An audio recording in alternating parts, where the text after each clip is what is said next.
नमस्कार। आज हम बात कर रहे हैं अंतर्राष्ट्रीय महिला दिवस की। देखिए, ये सिर्फ कैलेंडर की एक तारीख नहीं है।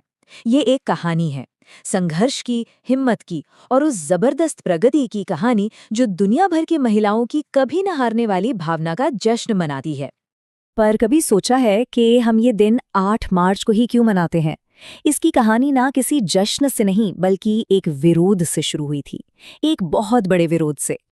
बिल्कुल सही कहा।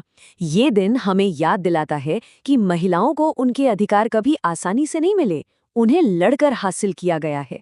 तो चलिए, इस पूरी कहानी को ना एकदम शुरू से समझते हैं। तो देखिए, इस आंदोलन की जड़ें 1908 के न्यूयॉर्क शहर में हैं। वहां 15,000 कपड़ा महिला मजदूरों ने बेहतर सैलरी, काम के कम घंटे और वोट देने के अधिकार के लिए सड़कों पर मार्च किया। फिर 2 साल बाद 1910 में क्लारा जेटकिन ने एक इंटरनेशनल विमेंस डे का आइडिया सामने रखा। लेकिन 8 मार्च की तारीख खास बनी 1917 में, जब रूस की महिलाओं ने ब्रेड एंड पीस यानी रोटी और शांति के लिए एक जबरदस्त हड़ताल की। और इसी हड़ताल ने रूसी क्रांति की चिंगारी भड़का दी।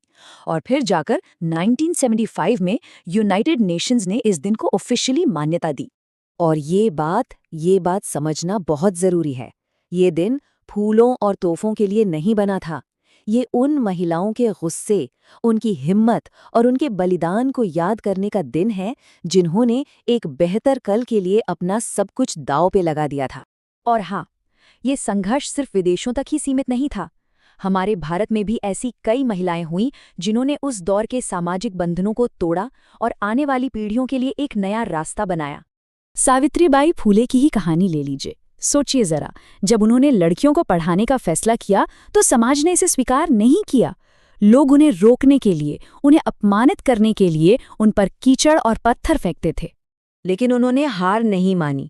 उनका इरादा इतना पक्का था कि वो अपने साथ एक और साड़ी लेकर चलती थीं, ताकि स्कूल पहुंचकर गंदी साड़ी बदल सकें और अपने छात्राओं को पढ़ा सकें। और जानते हैं, इसी हिम्मत का नतीजा था कि 1851 तक उन्होंने लड़कियों के लिए 3-3 स्कूल खोल दिए थे। एक और ऐसी ही प्रेरणा देने वाली कहानी है आनंदीबाई जोशी की, जो भारत की पहली महिला डॉक्टरों में से एक थीं। और उनके डॉक्टर बनने के पीछे एक बहुत ही दुखद और निजी वजह थी। उस जमाने में सही मेडिकल देखभाल न मिलने की वजह से उन्होंने अपने 10 दिन के बच्चे को खो दिया था। इसी दर्द ने उन्हें डॉक्टर बनने के लिए प्रेरित किया।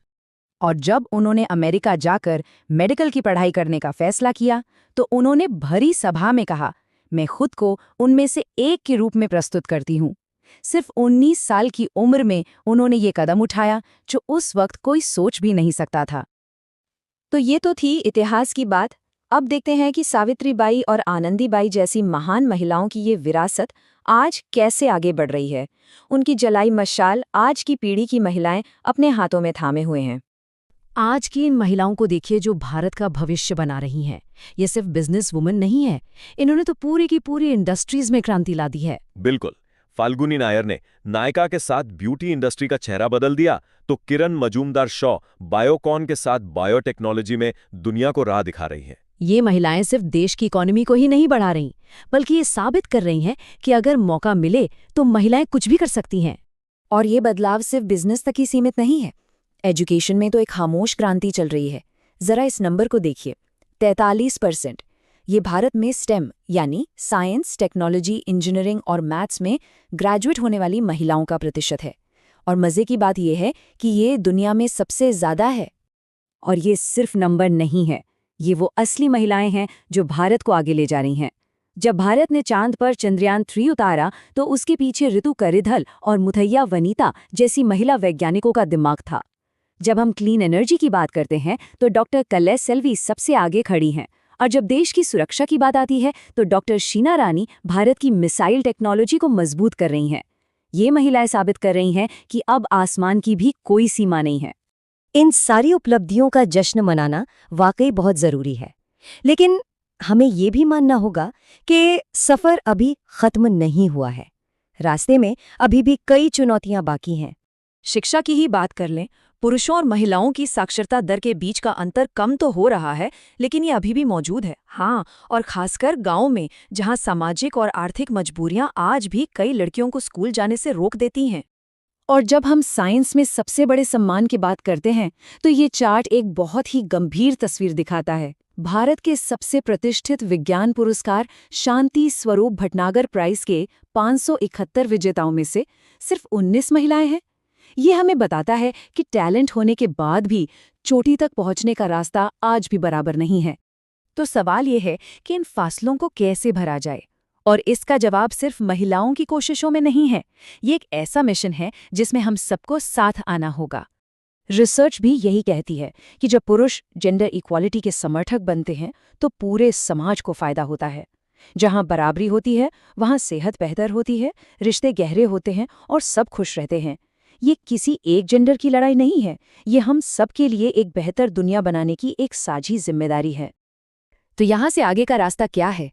ये दिन हमें मौका देता है कि हम अतीत के संघर्षों को याद करें, आज की कामयाबियों का जश्न मनाएं और आने वाले कल के लिए खुद को फिर से तैयार करें।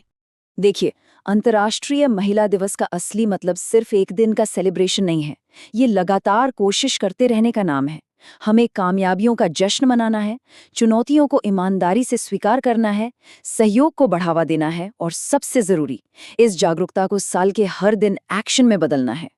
ये सफर एक विरोध से शुरू हुआ था और इसका भविष्य हम सब की मिलकर की गई प्रगति पर टिका है। चलिए, हम सब मिलकर इस प्रगति का हिस्सा बने।